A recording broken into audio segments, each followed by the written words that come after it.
Hi, welcome to another episode of Own It for Good. My name is Felicia Holmes. I'm your host and your coach with the mostest, who is here to talk about owning it for good. I'm in the process of doing it. I'm very much a work in progress myself. I'm here to share my personal journey with you, as well as hopefully share some insights that I hope will help you think about you also owning it, whatever it is. And there's always an it. And this is something that we can work on one thing at a time. And as a matter of fact, I'm going to say that you should only work on one thing at a time. So we are talking about really just self-development and self-growth here, and taking from the perspective of taking personal responsibility and learning how to hold ourselves accountable. And today we're going to talk about the final piece of my Own It acronym and title, which is the For Good piece.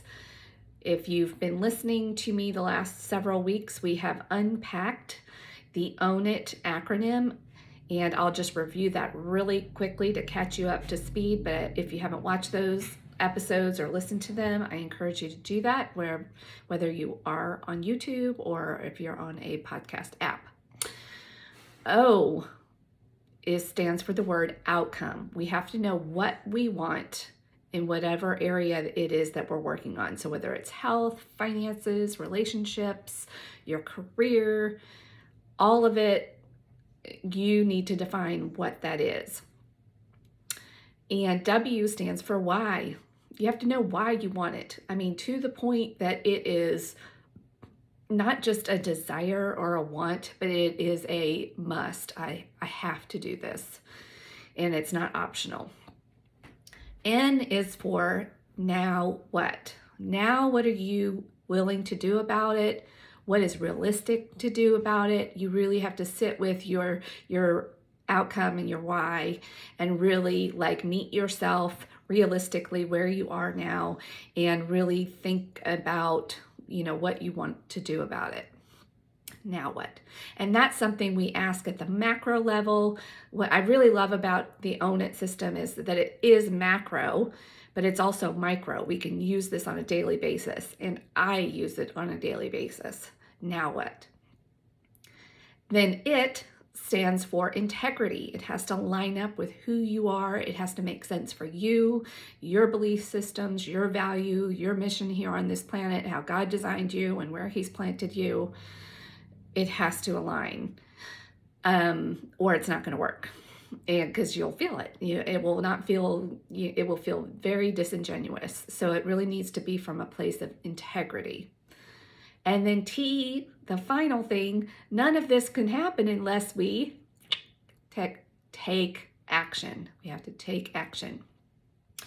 I stayed in the spin cycle of some of these other things, and then I would find myself not actually doing the thing, and then wondering why I was spending a lot of time getting frustrated or tired of being tired. You know what I'm saying? So taking action it's not going to happen unless you make some changes. So there you go. And then the final piece of the puzzle, for good. What does that mean? And what do I mean? And why did I think it was important to tack that on to owning it? Because even the words own it in and of themselves, we all use that a lot. It's not proprietary to me. My acronym is, but the words, we know what it means to own it. We need to, it means to be authentic, to be true to ourselves, to own our choices, to own who it is that we want to be in the world, who we are in the world, who we're not. You can own everything. It doesn't mean you have to have it all together. My goodness. So it's not like, oh, I own it and now I am here and I have got it figured out and let me tell you about it. It is not that at all. It is owning the good, the bad, and the ugly. And I'm going to talk a little bit about that today because I don't have it all together. Just because I'm talking about it and I want to talk publicly about it and even make a career out of this and try to help other people and help myself does not mean I've got it all figured out. Far from it. But I am on the path. I'm on the journey. And I'm not going to be done with that journey until I'm in the ground. So, but before I jump too far ahead, for good. So for me, that's a twofold meaning for me. Number one, I'm tired of dealing with this. I'm tired of being in the pre-soak cycle. I want to get cleaned. I'm tired of being in the spin cycle. I just want to get out of the cycle, of whatever it is that I'm trying to deal with. And I've got several things personally that I'm working on those one thing at a time. But it needed some commitment, some resolve. I needed to be resolved. Like, I want to get out of this thing and I want to be free of it. For good. Like, that is what I mean by for good. The other meaning, of course, is for good. If I can really deal with some of the negative aspects of my life, my character, then it not only benefits me, but it benefits people around me. It hopefully will benefit my community relationships in my neighborhood, my church, work, wherever I move in the world. And maybe if I'm being a good enough role model, maybe it inspires other people to make some changes, and then the ripple effects that just go out. And then even from a personal perspective, I really think a lot about legacy. I come from a very dysfunctional family, and in my first half of my life, I am, as of the recording of this, I am 49, so the first, hopefully, half of my life, hopefully I've got another 49 in me, God willing. But the first half was spent learning a lot of dysfunctional ways of relating, not to myself, to other people, in my community. I mean, don't get me wrong, I'm a good person. And so I'm not like totally throwing myself under the bus, but there were a lot of things that were getting me results in my life that I didn't really want. And rather than treating the symptoms, like, I had gained some weight, and rather than really just trying another diet, I decided to really get to the root of the problem. Why is this weight packing on? What is underneath the habits? Because I don't know about y'all, but most of us, we know what to do. And some of us may even have a few clues about why we're doing what we're doing, but we're not sure what to do about it. We can't seem to get over ourselves or get out of our own way. And that's what I was tired of getting in my own damn way. So I decided to really do something about it. And it was and I had to have that resolve that this was it. I'm done. I had to, face a lot of my fears, even if I was going to make good changes, were they changes that would be so threatening to, let's say, my husband, that he decided I'm out of here, or people in my life that are like, well, who do you think you are? And making all these changes, that it was threatening to my relationships. I had decided that I had been living from that place of fear of all those what ifs, which is very normal, by the way, very normal. I still, deal with those, but I don't let them stop me anymore, or at least stop me for very long. There's still definitely speed bumps, but I got enough force and momentum and gas on the pedal now, because I have a strong idea of my outcome and why, and learning about myself. So now I can kind of realistically put an answer together for the now what question. And I've done a lot of internal work, because really change only happens from lasting, sustainable change is an inside job. It is not something that you can fix from the outside. But we're not going to go into all the nitty-gritty of that today. I just really wanted to park on the whole for good part and really just give you some compelling reasons why. And for those of you that are on YouTube, or even if you're listening on the podcast, if you hear a little rustling, it's not your imagination. I've got some notes here because I really, like I said, I'm still a work in progress. So I don't have this all figured out. I'm still learning, even as I'm doing these episodes and I'm reflecting and going deep with these subjects. But in general, the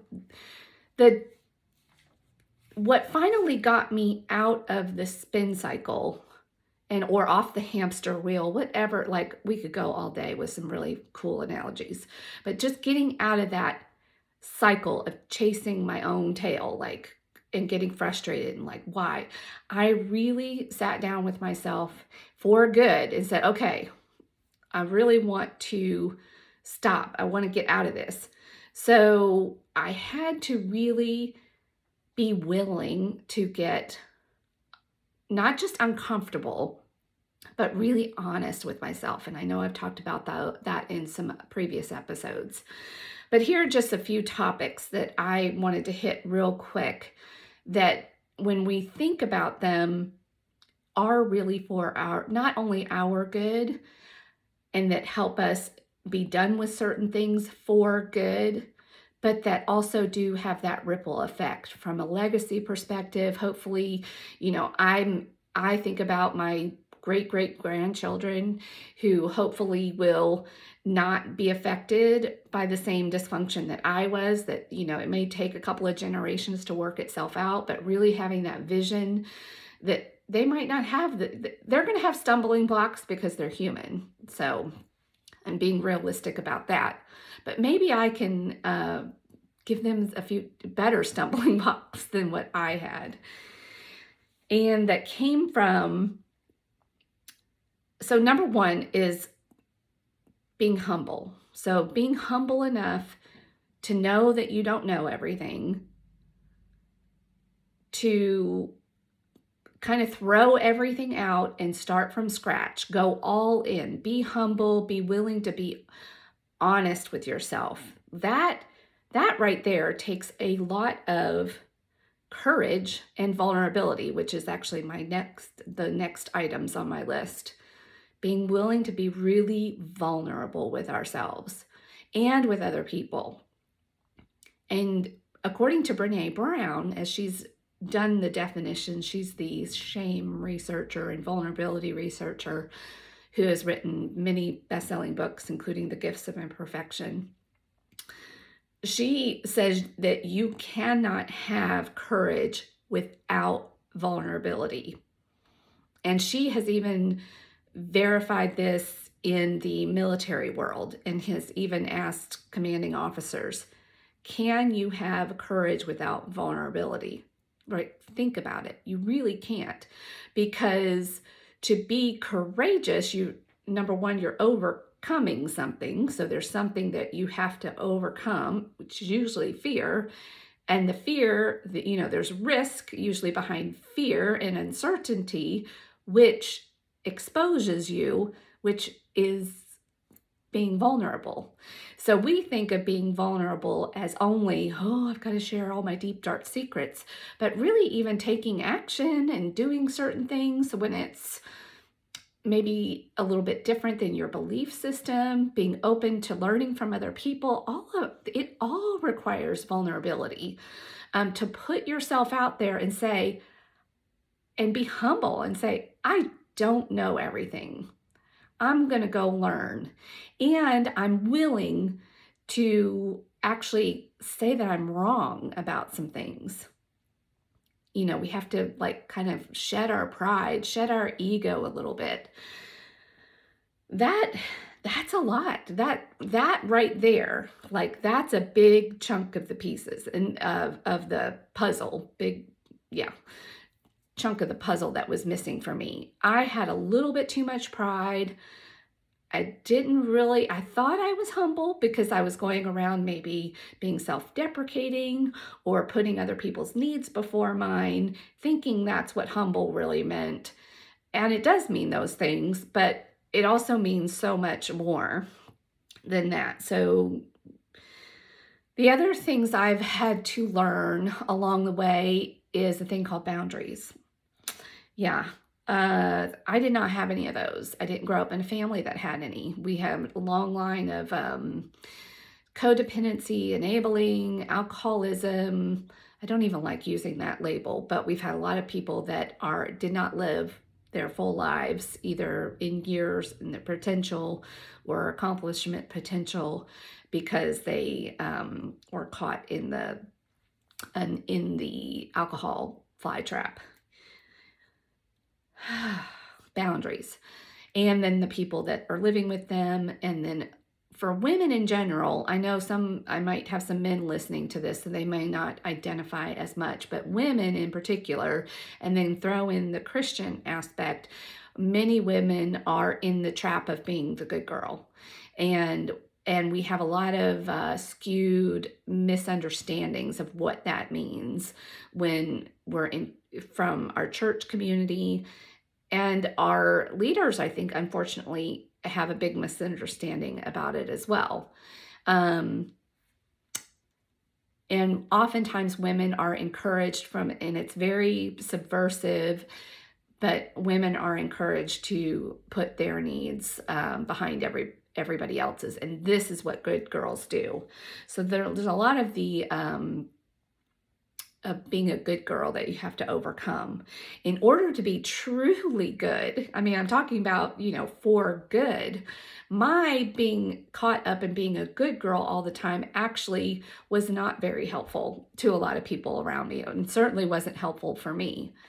But learning things like boundaries, having healthy boundaries. And when you can be humble, when you can be vulnerable, when you can have courage, you can let go of some of your pride and your ego, become vulnerable, learn some boundaries. Guess what starts happening? We're building some foundational building blocks here.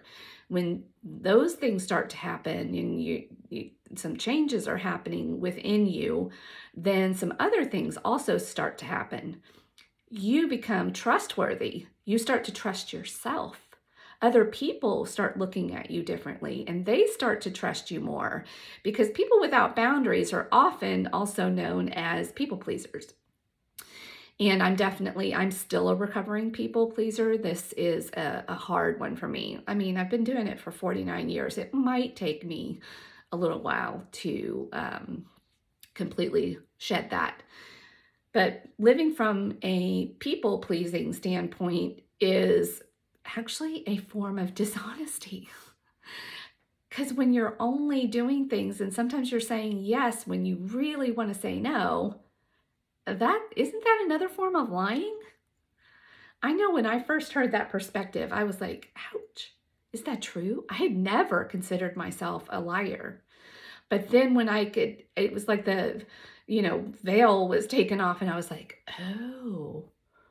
oh, yeah, I am kind of a liar.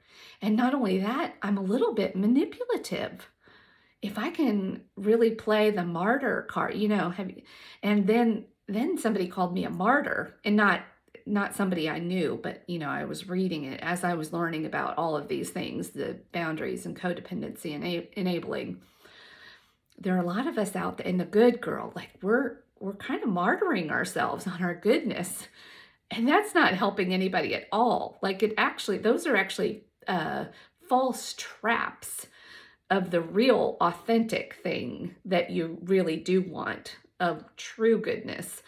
Because true goodness and true healthy relationships that are trustworthy don't include lying and manipulation. But for those of us that think that we are responsible for other people's feelings, and if they want us to do something and we have to say no, and then that they might not be happy with us, then, oh my goodness, this is still a very stressful thing for me. I am not going to lie. But like a lot of things that I'm learning in this journey, they are skills that you can learn. So there's hope. And it does take practice, taking action. And then as you start to take action, then evidence starts to come up, experience and evidence of, wow, my relationship is still okay. It's not only okay, but it's even better now because now people are trusting me more. I'm trusting me more. They know where they stand with me. I know where I stand with me. It's pretty darn amazing. I remember hearing I don't know if it was a TED Talk, it was a video somewhere of, I think it was Dr. Cloud or Townsend, one of them, anyway, of the Boundaries series. And he said, if your relationship is not strong enough to have a courageous conversation and pick up the pieces afterwards, then how good is your relationship really? Like, is it one that you want to be even people pleasing in? And that right there, when I had actually read the Boundary series back when I was a young parent, and obviously I didn't learn it very well, or I didn't put it into practice. Maybe it all sounded good, but I had no idea how to actually implement it at the time, or I wasn't ready to. But when the student is ready, sometimes the teacher appears, and you just don't know when the thing might be said in a way that you hear it at the right time. And maybe you finding me, I'm even the one that can do that for you, which is why I'm here, because it took me lots of times of hearing things repeatedly and me being ready and even being in the spin cycle to finally then wake up and be ready. So being trustworthy, that's huge. It's huge, huge. Then consistency. Then you start to build consistency with a lot of these changes. If you remember to be humble, you remember to be open and vulnerable, courageous, trustworthy, having boundaries, and you start learning that, wow, when I can consistently show up for myself and for others in this way, wow, we're really creating something special here. And then that actually gets fairly intoxicating in a new way. Rather than getting intoxicated on wine now, I am getting intoxicated on growth and challenging myself and just seeing how far can we take this becoming mature, human, healthy human thing. That's the journey I'm on now. That's my mission. Like, I want to see how used up I can show up at the end of life and having no regrets.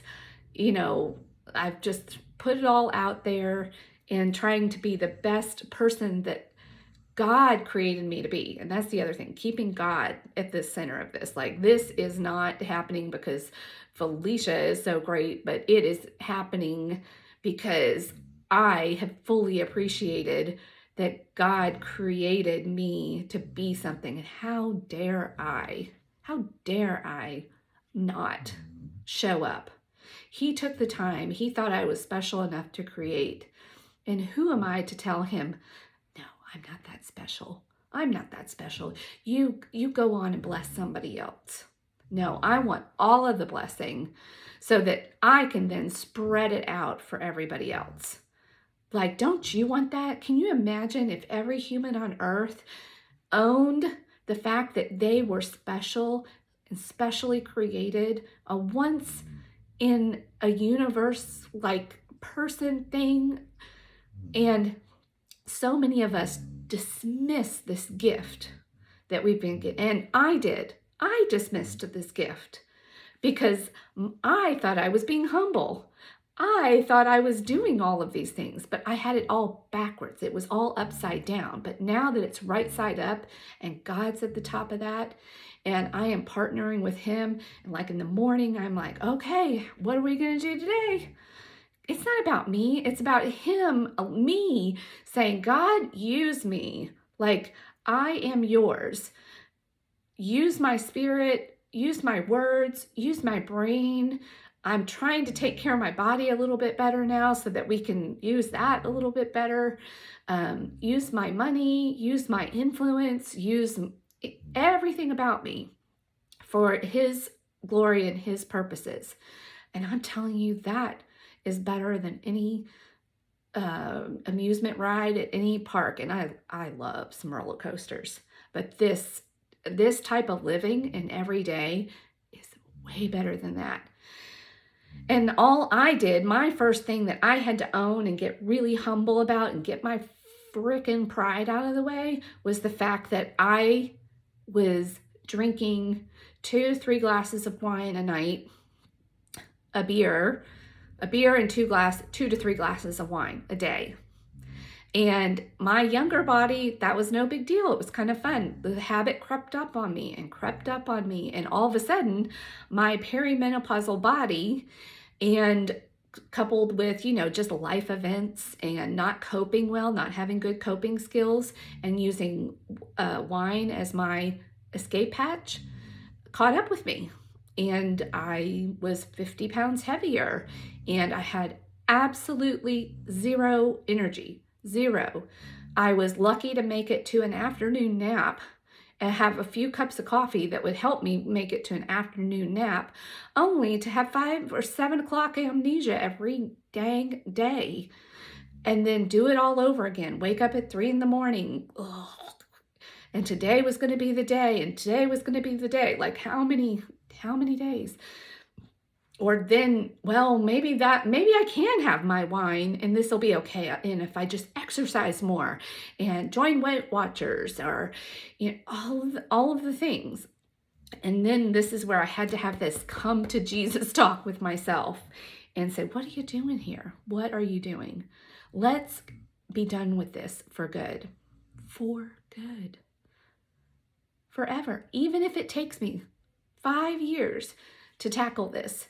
If that gets me free for the rest of my 40 years here on earth, that will be a drop in the bucket. I would rather take my time, get to the root of the problems, be free who God created me to be, than be in this constant, let me try this, let me try that, let me try this.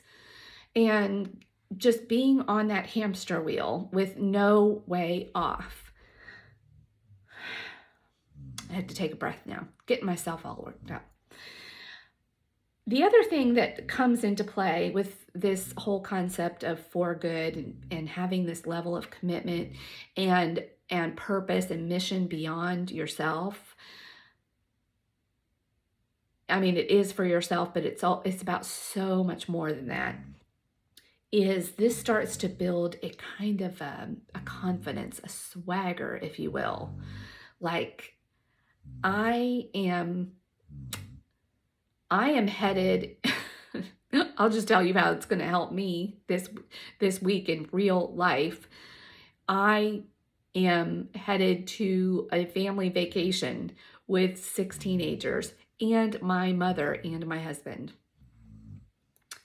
My other self, from a few years ago, would have been looking forward to all the drinks, all the naps by the pool, just really being in a haze and sleeping through the whole thing, sleepwalking my way through the whole thing, having coffee and Bloody Marys in the morning, being like a beached whale on the beach, and then drinks at sunset, and thinking that was an amazing vacation. I mean, I have so many amazing vacations that looked like that, where I'm like, I can't even hardly remember them.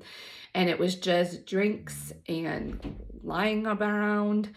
And I thought that was a vacation. That is vacating your body, yes, and vacating your life, but a vacation. Now I'm like, I can't even imagine dulling the beauty that we have available to us. And we happen to be going to Florida, with the Caribbean colored water, the palm trees, the sea life, so many nature and hiking trails. Like 5 years ago, I'd have been like, hiking in Florida? Like, I'm exploring so many places now. I'm getting lots of exercise. I'm eating healthy food. I can't imagine now dulling a sunset and then not being able to get up for a sunrise. And my life is just so different now. And that I'm going to have the energy. I will have more energy than probably the teenagers will. I'm going to be like, get your lazy butts up. Let's go. I'm going to be the one pulling everybody around instead of vice versa. My kids going, Mommy, please, can go play with us here or there. And my husband and I would be like, Oh, can we pick the resort that has the childcare or the things that keep the kids busy? Oh, I think back to some of my parenting strategies on these vacations. I can't, there's no time for regret. I can't go back and do it. It is what it was because it's what it was supposed to be. It was part of my journey. I'm definitely having those courageous, humbling, vulnerable conversations with my teenagers now, and really eating a lot of humble pie and apologizing to them. So hopefully when they are young parents, they might make some different choices and really enjoy those years if they become parents, and that they approach life a little bit differently than I did. And so I'm really trying to instill a lot of these concepts with them too, and the importance and the vibrancy that this kind of life has versus a life of people pleasing, no boundaries, running around like a chicken with your head cut off, exhausting yourself, and then making yourself feel bad and shamed because you're trying to make yourself responsible for making other people happy, which number one, you can't do. Nobody can make themselves happy except for people themselves. It's an inside job. But many of us women, especially, and I'm sure there's men too, that really don't know this. We're not taught this. We're taught to be caretakers, and that means like pouring yourself out, not, that we think that being busy is the same thing as being productive, and we're dying on our swords of busyness and perfection and doing everything for our kids. And I'm going to tell you to be selfishly selfless.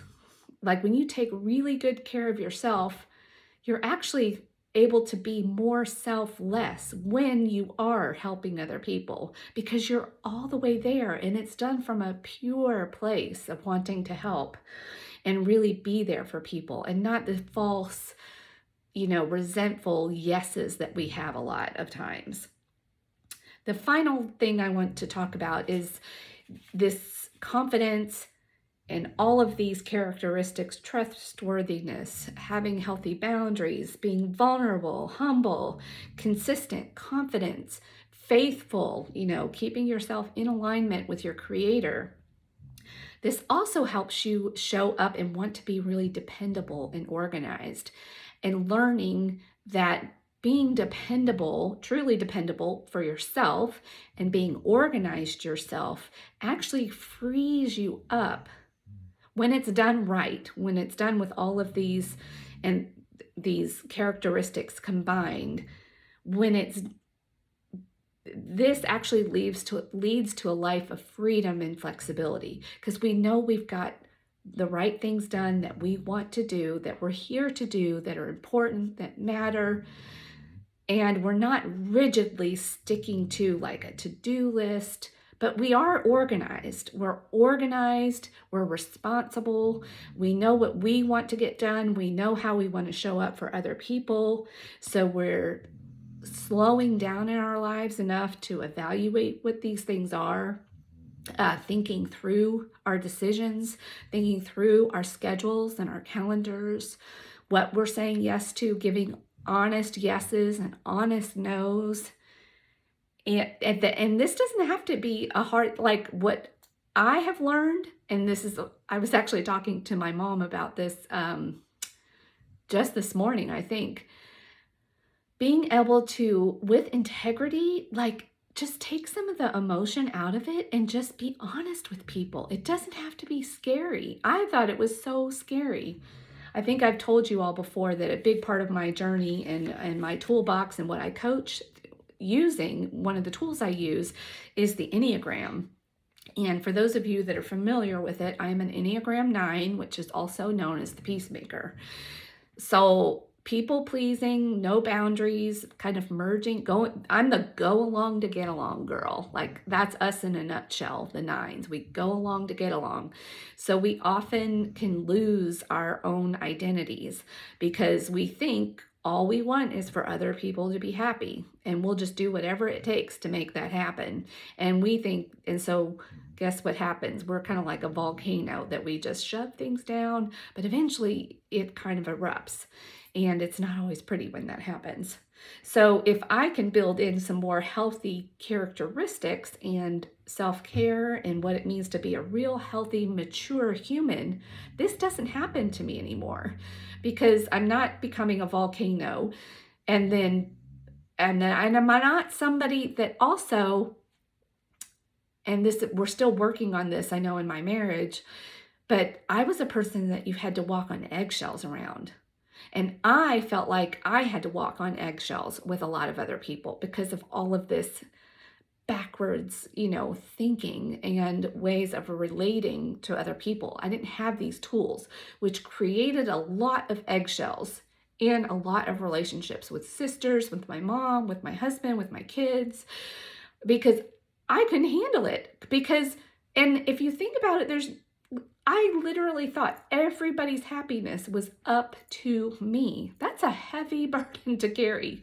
And then people would look at me and say, "What do you want?" And that was like, what? Huh? And you could look at me the wrong way and I would fall apart and cry. So anyway, I'm doing a lot of, making up a lot of ground now. And it's made life though, rather than and it's not a source of shame for me. I was doing the best I could with what I had been taught and what I had learned through just being part of my family of origin and moving through the world. I didn't know any better. We don't teach our kids this. We don't talk about these kinds of things in our family. And so we're all walking around like garbage trucks, like just bumping into each other and blah, blah, blah. And it doesn't have to be that way. But it starts with you and I, one person at a time, really imagining what the world could be like if we all just owned it, along with God, if we owned it for good. It's so, so good. But God did give us free will. And it does take a lot of work, and it takes a lot of slowing down, and a lot of us think that we don't have time for this kind of stuff.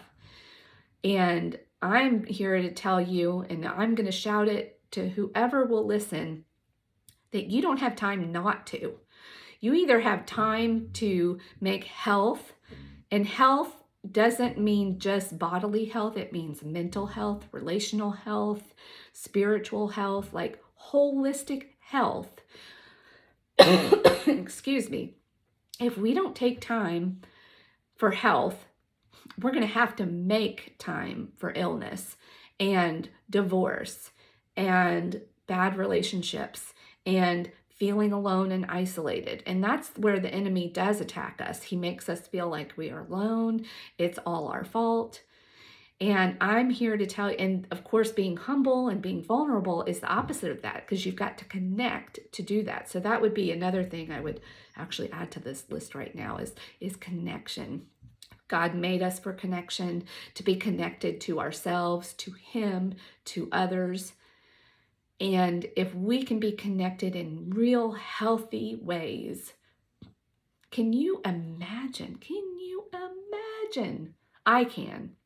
And I'm going to do everything in my power to help everybody become all that they are supposed to become.